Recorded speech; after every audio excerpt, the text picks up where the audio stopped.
Our next guest represents one of them, arguing, quote, this mandate is too much too soon, and everyday Americans are not prepared or willing to adopt so quickly.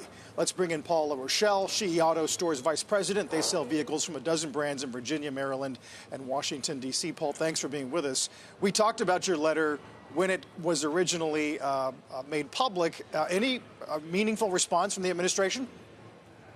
Nothing as of yet directly, but I can tell you the reason we wrote that letter is obvious. It's just as Phil stated. It really just comes down to customer demand and the voice of the customer. They're telling us by not buying these vehicles in any great demand exactly what they're ready for. And, you know, one of the points that I want to make is when you talk about everyday affordability for an everyday American, and you think of the school teachers, the nurses, the members of the military, what can they really afford? Are they going to afford a $60,000, $70,000, $80,000 vehicle, then be able to afford, and at a reasonable rate, put charging systems into their homes if they have a garage? These are just the real obstacles that we're facing right now. And look, Ford made their cuts. I understand that. Again, it goes back to what Phil just said. The demand's not there. But the reality is all of the manufacturers make fantastic products. Ford makes a great product. Toyota, Lexus, Nissan, all of them make great products. That's not the issue. The issue is just simply the American consumer. And what we're hearing every day on the floors of our showrooms is that they're just not ready to make that commitment or that leap.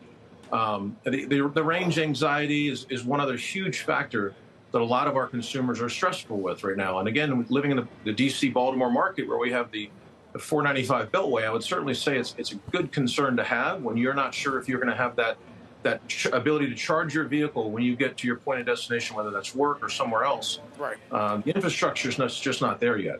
Would it be your preference or dealer's preference then to put policy pushes behind hybrid or into classic ICE vehicles?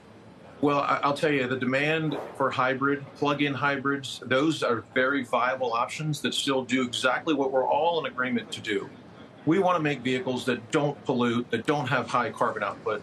That's been a goal of ours, I think, across the board of all manufacturers. There's no reason to not look at those, though, and give those value when you're measuring what we're doing to be carbon neutral. So we'd ask two things. One is to give those consideration, those hybrids, the plug-in hybrids, and then also at the same time, give the American consumer, the customer, at the end of the day, the time and the ability to make these tough decisions when some people are looking to spend more on a vehicle than they make annually. That's just not realistic.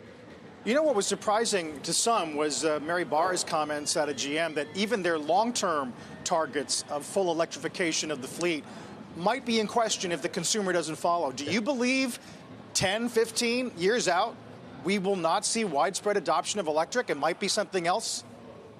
It could be something else. There's a lot of other options out there that are coming down the pipe. And again, what we've asked for in this letter is not we don't want EV.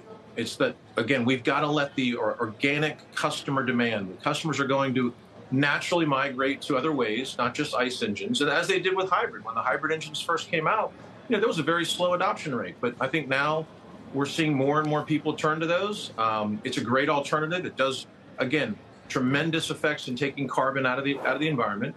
I would tell you that all the dealers, all the consumers, every single client we talk to on a daily basis all say the same thing. We need to slow